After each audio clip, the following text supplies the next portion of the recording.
Real quick statement is I'm real proud of my team. We made some mistakes in the first half, had some penalties, had a couple things that took us out of scoring position or gave them an advantage in their drives. The team hung together, played tough, and we found a way to win it in the fourth quarter, which is what we've been saying we were going to do all year. So game plan worked out as best as we thought it could, and I was real happy with the way that my team played today. What were some of the things, I guess, you noticed from the overall effort from today's game? Were you impressed by anything in particular? Or? Well, I was real impressed with Kareem. We just picked up Kareem. He hasn't even had a practice yet. We literally got him his physical today, and he showed up.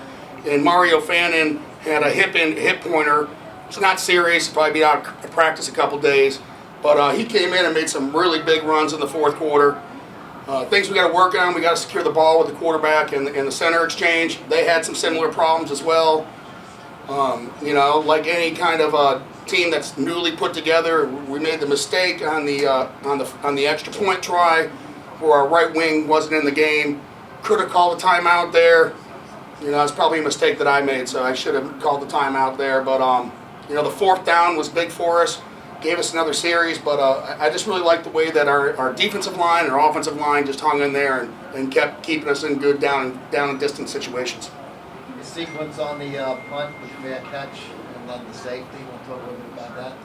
Well, it's just, I guess, a little lucky. That punt returner probably should have let it go, and he made the mistake by catching it at the 3-yard line. But in credit to our defensive line, who's played outstanding during training camp, they made the play. Gave us the go-ahead right there and gave us momentum to finish the fourth quarter. So, again, I was happy with that. John, what did you think? Right here, he was, sorry. The score 24-20 and you were 4th and 1 near the goal line. Why did you decide to push the field goal to go for it? Well, they'd only scored twice. And, I went through it in my head, 4th and 1. We had basically 1st and goal from the 4 and then couldn't get it punched in. The field goal was a safer route. That puts us up by a touchdown. It was a smart coaching decision. All we had to do was keep them out of the end zone to protect the win. Do you have a sense of history? First win, new league. I think it's unbelievable. This is the first win in Coney Island and Brooklyn since 1949. The last time there was a football team here that won. But I've talked to my players about that this is extremely historic. And we should appreciate this right now and really just be happy about the fans. And I love the fans that were in the lower corner of that end zone. They were as loud as they could be for as little as they were, but I love them and I hope they come back next week.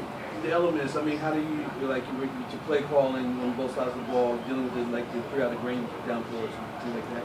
Well, that's why we went to the shotgun. It was a little bit easier for our quarterbacks to get the ball the way it was raining. I don't typically love the shotgun. I'm an ex-center. I always thought quarterback get underneath and run it.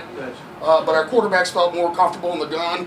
And the way that Kareem was running the zone out of the gun, we thought we were in pretty good shape. And we still had our boots and some other stuff in there if we needed to. And then we had the big first down on a gun on the shallow crossing pattern that we route. So that was a big first down for us to put the game away. Where was Kareem when you picked him up? In Jersey, sitting around his house. So he drove himself in. Was the arena? No, he was just out. So he was with I believe he was with the Buccaneers. Okay. And I saw one highlight where he gashed the Dolphins for a 28-yard touchdown.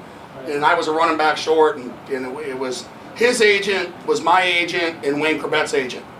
So Art Weiss called me and said, "Look, I got a back for you." And when Art calls me, the Hofstra connection. Yeah, Hofstra. So he was one of those kids that got caught in Hofstra. So when Art called me, I said, definitely, you're someone I'll take your word for because you said the same things about me years ago. Should have called Jiggy Petey. What do you think about seeing the point after rule in action firsthand? I think it serves its exact purpose. In the NFL right now, the percentage completion is like 87% on field goal and extra point. By moving it back and leaving it up towards the elements, especially with that wind blowing off the ocean, it makes it a much tougher kick. What did you think of the overall plan? Kind of game started slow and then a lot of big plays happened late first half. Like every NFL game, you sit in that first quarter and you kind of slug it out to feel each other out. It's not like we have 10 years of history playing each other. I got one game film on them. But I think I was real happy with the way it went. I was happy with the way the talent level was. And I can definitely see why a lot of these young men will go back to the NFL, whether it's this year or next year. Have you ever played a game on a baseball field before? Everyone in college, University of Louisville, before they got Papa John Stadium. So I spend my time on that flat turf, but I like flat turf. You know, to me, flat turf is a very fast track versus having the crown. But if we have game balls to give out, who do they go to? I think this one's a team win. I mean, if I had enough game balls, I'd give them out to my entire team. I think everybody stepped up and made plays when they have to. You know, the tight end AC, you know, he has a penalty and he drops a wide open catch, but then he hits a big first down for us. And then, so anytime someone had a mistake, they came back and made a play later in the game and really overcame the error they made earlier. So I was happy. I like that Robinson-Elliott connection. It was working all game. Is Elliott going to be the primary target for him, for Robinson? Again, I would like to, you know, the systems I've been in, I like to spread it around. You know, my tight ends in college, I would catch 76 balls in a season. So I like to spread it around. Today, that's the case. As the season goes on, and if they become that dominant of a duo, of course we're going to sit there and start adjusting our game plan to get more usage out of it. There's a lot of things that we need to improve on. There's a lot of things we can do. We have 9 days to correct our mistakes. So we're looking happy and getting ready for next Friday night against Omaha. Seemed to be a lot of quarterback rotation on both sides. Mm-hmm. What was some of the strategy behind what you were going to Well, you know, the way that I'm coaching my team is I want to play everybody because that's what this league's about. And that's the same problem that guys run into in the NFL is they're sitting third on the depth chart because this team's drafted a guy in the third round who can't play and they don't get the reps. That's why they're here. You know, and if you're not going to be a developmental league and give people opportunity to develop, you're not going to get the quality of players that you want, and you're not going to get the surprises that you might want. So, like my starting two tight ends, they weren't even in camp with me when I started. You know, we went out and got them and brought them in, and then had a real tough cut with Kyle Offrey, and now he's playing in Omaha. But he was a very good tight end. But that's the way it's going to be. There's going to be shifting and movement, and some guys are going to have good weeks and bad weeks, and it's up to the staff to make sure we're prepared the same way every week, we're mentally focused, and we're going into games knowing, you know, it isn't a one-man show, because then you can't shut us down. Are you going to consider going for 2 more special conditions like this since you did From the 17-yard line? You know, that's, again, you know, I thought about it, you know, and it's something you could consider. But at the same time, it's still only on the 17-yard line. It's 27-35. It's a 35-yard field goal, so you got to be able to make the 38-yard field goal. So, you know, that's got to be in there. That shouldn't be that difficult to make, even with the gusting for a kicker that wants to be in the NFL. As a college kicker, you know, that'd be different. But for the NFL kickers, they need to hit those no matter what the conditions are. Anything else? Are you expecting a much bigger turnout in the next couple of games? I would hope so, and I think it's really good for the city of Brooklyn.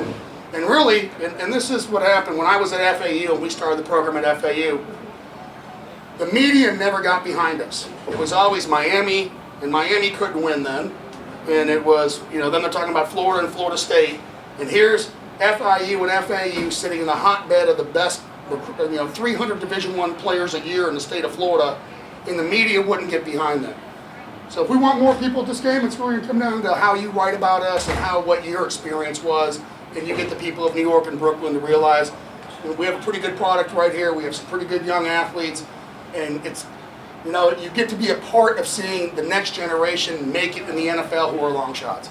And I know New Yorkers love long shots. That's why people come all around the world to live here in New York, is to get their opportunity in America, and that's kind of what this team represents. Wouldn't it be nice if you had other Brooklyn or local talent that's played at the high level? Getting as much of it as I can. You know, everybody that we have, we got a lot of players that are from around here. And, you know, we're talking about the top 120 players in the country right now who are not on NFL rosters.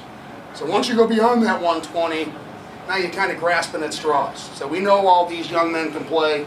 We may make adjustments. We may bring people in still. I'm going to bring a few more people in this week. I'm down on my numbers right now. I have some injuries. So we'll have to address that tomorrow in our staff meeting and figure out exactly what we need and who we need to bring in.